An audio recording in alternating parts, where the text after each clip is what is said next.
Tonight on a Valley News Live 6:30 Point of View exclusive, an overwhelming majority of you said you wanted better information about arrests in Fargo. Well, the Fargo Police Department, they have delivered. Good evening and welcome to 6:30 Point of View.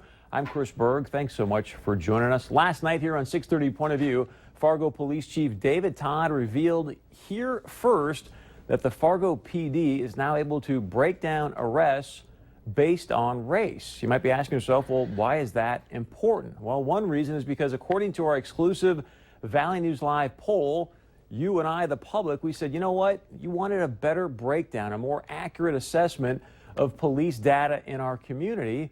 And in fact, we asked you this question specifically in our poll. We asked you this: do you feel the local police departments and resettlement agencies, should or should not be required to provide statistics on crimes committed by refugees? 82% of you said local PDs should be able to provide that kind of data. So now we look at the end of October of last year. We had Fargo Police Chief David Todd on the show, and I asked him this: why doesn't the Fargo Police Department sort of break down crime rates based on refugee status?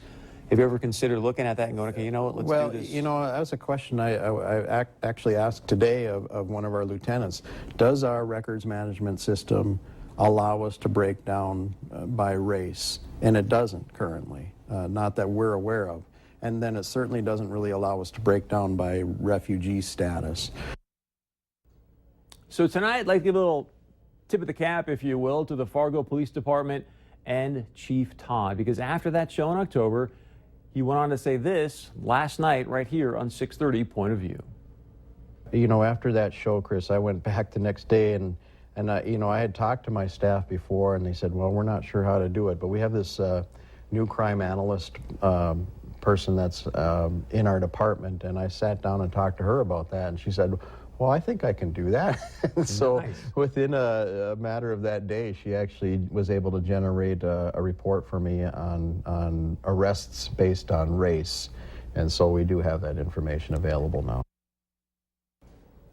Kudos to Chief Todd, the Fargo PD. Bottom line is that he heard you when you said you wanted more accurate data about crime in our community. And you're going to see what I'm referring to here in just a moment. Now, Chief Todd clearly has delivered. In fact, shortly after he left the studio yesterday, he sent me arrest data based on race. And here's what I really believe you need to know tonight. From 2010 to 2015, there were a total of over 65,000 arrests in our community.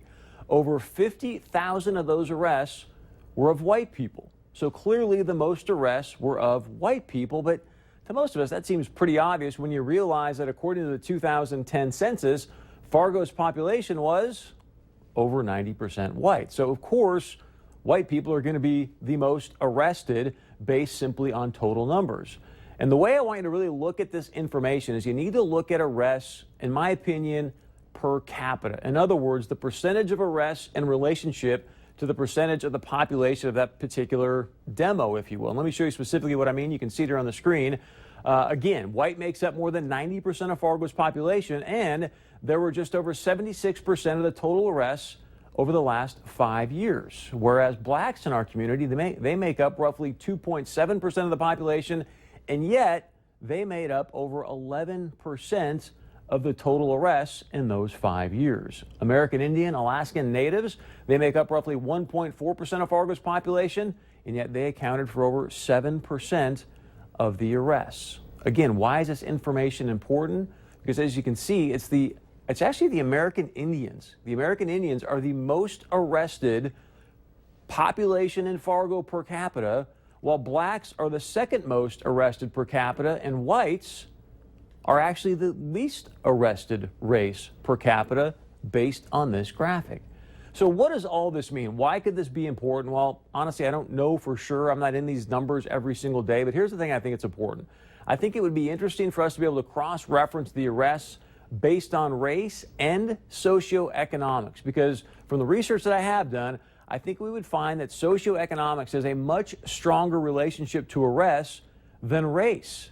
What I mean specifically is this: if we could lift more people out of poverty in our community, if we could increase people's income in our community, I would be willing to bet that we would actually see overall arrests go down in our community, no matter what your race is.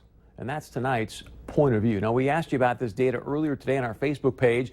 Here's what some of you had to say about it. Emily Gondolfo, I believe, St. Julian, those darn white refugees, we need to kick them out. Clinton Moe said, hands up, don't shoot the white man. We should block the interstate.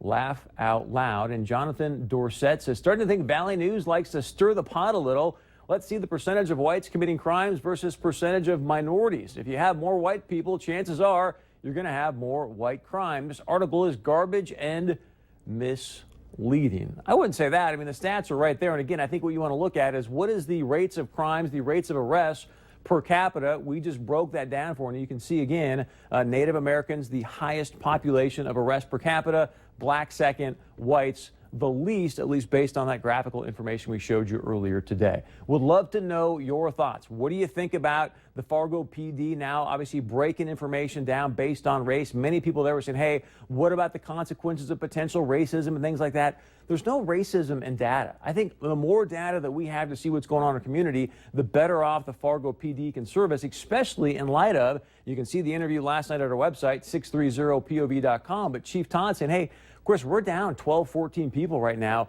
We need the bodies to be on more beats. Stay with us. When we come back, the new chancellor, still kind of new, the new chancellor of the North Dakota University System said that President Bershani spending over $8,000 on a ticket to India is an embarrassment. Some pretty strong words we will discuss right after this. And as always, head to our website, text us, email us your thoughts on the Fargo PD and crime rates, arrests based on race. We'll be right back.